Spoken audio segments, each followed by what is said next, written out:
This is Net News Network, headline news in 3 minutes for Monday, April 11th, 2022.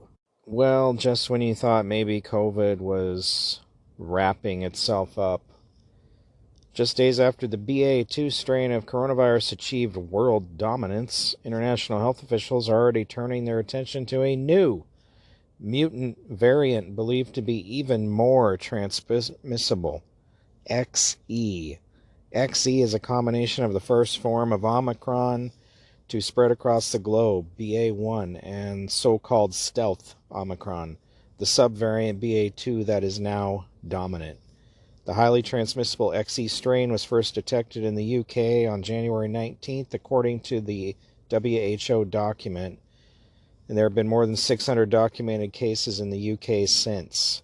Preliminary findings suggest that XE may be about 10% more transmissible than BA.2, which is considered 50 to 60% more transmissible than its Omicron predecessor.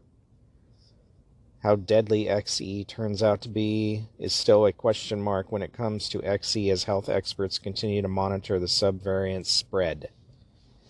Well, it's also questionable to determine how much control they want to put on us with this new variant, I guess. And back on the disease front, a highly infectious avian flu is forcing farmers to kill millions of egg-laying birds across more than half the country, driving the price of eggs up to historic levels only days before Easter and Passover. The wholesale price for white, large Midwest shell egg is nearly 3 times as much as last year. The cost of a dozen surpassed $3 on March 31st, which has only happened once before, according to market researchers. The rising costs are driven in part by the bird flu outbreak that has been detected in at least 26 states and led to the death of millions of birds. The virus, which is rarely transmitted to humans, is hitting consumers as well as businesses that use large amounts of eggs. Here we go. We already have a food shortage problem, so let's go out and kill millions of birds for a disease that does not transmit to humans. And a lot of these birds are being killed in case they might get it, not because they do have it. They, the government, is culling the food supply, folks.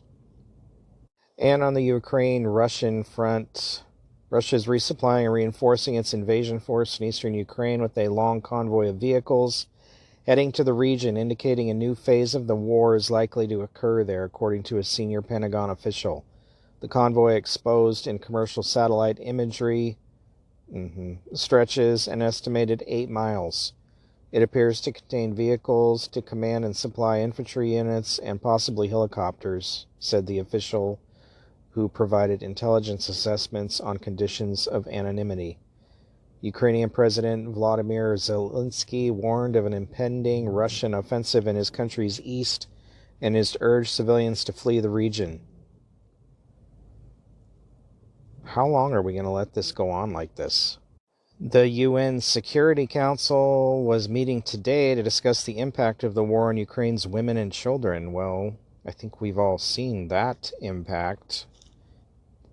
Russia's veto authority has consistently crippled council efforts to take action against itself.